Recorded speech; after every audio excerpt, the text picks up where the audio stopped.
Hi all.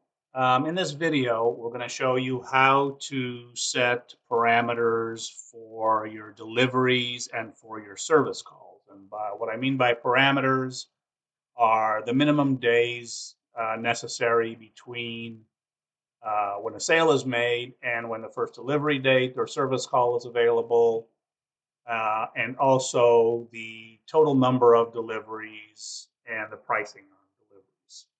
So I'm going to go to the down here. We're going to go. There's two screens we're going to go to. The first one we'll go to is to set the minimum delivery days, and that's in the minimum delivery days maintenance. And this is a pretty simple screen. We're going to go. That's a warehouse location.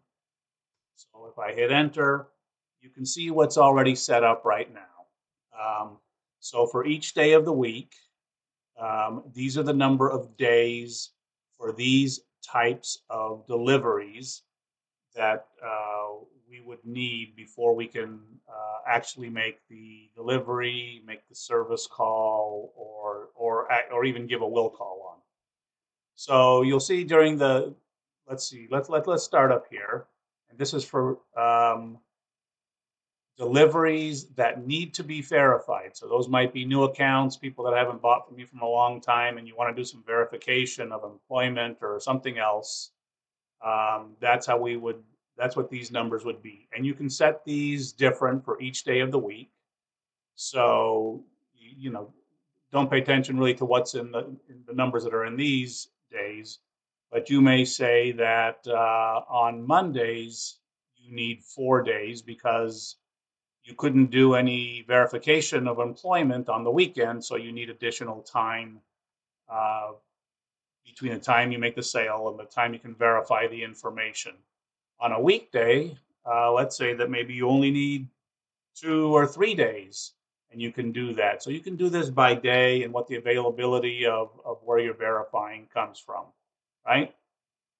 Um, So down here for unverified deliveries, and that what that means is deliveries that you don't need to do verification. Maybe they're a customer. You've already run information on them and verified it recently, so you don't think you do any additional. You can do whatever. If you're doing next day deliveries, you can put a one here.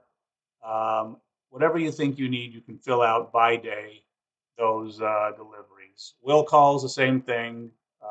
Obviously, you don't have to worry about the warehouse and them doing their part, but you may still need time to verify before you're going to give it out. If you don't need to verify, again, put one. It means they can, pretty much pick it up right away. And cancellation pickups, same thing. We don't need to verify anything, so you can see that these are set at one, and so really we can go pick that thing up the next day. At the bottom is for your service department. If you have service trucks and you go out to the customer's house to check on merchandise or service it, you can set it up here. Again, for if it's just a service call, you can set it up again by day. If it's a service pickup or delivery, same thing.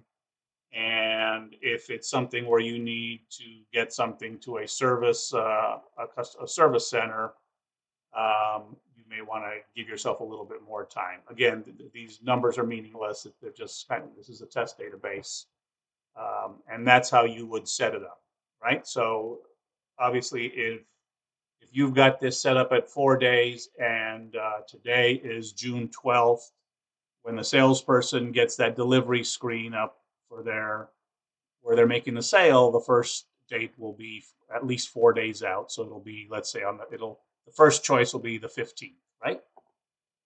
All right, let's go now to the delivery load maintenance. Here is where you are going to tell the system how many deliveries you want to make in a day. And after you reach that maximum, the system won't show that date as an available delivery date at the time of a sale for a salesperson. So you can see here this this company, if this were correct, what they're saying is we don't deliver on Mondays or Sundays, And on Tuesdays, Wednesdays, Thursdays, Fridays, and Saturdays, we have a maximum of 40 deliveries that we'll do per day. Now, maybe you hit the busy season, a Christmas season, a Memorial Day sale, and you say, you know what, we're going to rent a truck and we're going to do 60 that day. Not a problem. You can change it. You can do it temporarily. Um, Below that is the maximum number of service calls that you're going to do per day in your service department. So here, this is set at 10 on Monday, and 15 the next 5 days, and 10 on Sunday. Where you set your delivery charges is right down here on the delivery charge button. And this screen here is going to give you just a simple way to charge, to set a delivery charge based on the dollar value, the retail value of what the customer is purchasing. So anything under $1,000, this delivery would be $69.99. Between $1,000 and $24.99, it would be $99.99. And anything above $2,500, we're saying charge 4% of the retail price for delivery. Okay, pretty simple. You can break it down into as many categories as you want. And here in service actions, these are the types of services that you are allowing for your service in that count here of how many service calls you're going to do per day. And so you click which ones you want to count in there. And this one, you want to send to a repair center, pick up from a repair center, and schedule in-house service calls.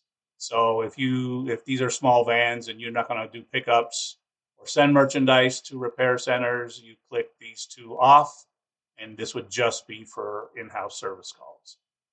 All right. Down here is if we want to override the number of deliveries for a certain day, here's where we would do it. So let's say we had a sale, and on the we want to raise the deliveries to 75. That's what this would do it. If I click OK, save, that day is now at 75. It's not going to show up here because it's just one day that you're overriding for. Okay. If you want to do more detailed charges for your delivery, let me go back and do that again. You would go down here in zip codes. In other words, if you want to have different parameters for different zip codes, you would open this up, click on that zip code button, and all of these zip codes that you have entered that you deliver to are going to be here. Here's a delivery charge. You can do it. Same, you can set it for a different charge for different amounts. And that would take, let's say if we did it on this zip code, it would only charge differently for this zip code. So here, you would do that by going to edit. And we had that highlighted. So here we're going to say that from that to $199.99, we are going to charge. What are we going to charge? We're going to charge $169.99, right? And so that is how that would work. And if I were to click OK, save, that's what it would charge for this zip code for those purchases. I'm going to go back and change this to what it was. And I think this was 140. Okay. All right. So I'm going to escape from there. I'm not going to save the changes. All right. The other thing you can do here is if you charge by the number of pieces, you can go in here and also when I click edit on that screen, I can put in here the number of pieces. So let's say that if you charge between 1 and 10 pieces, you want to charge that $149.99, I would put 1 to 10. I would then come down here and on edit, I'm sorry, not edit, on add, and I would add for that same zip code, that same and yeah, for that same zip code, I would put between 11 and let's say 99 pieces. I'm going to charge 199, right? Or I can put it for a certain percentage of the retail, right? So you have a way to manage this by zip code. I'm not going to save those,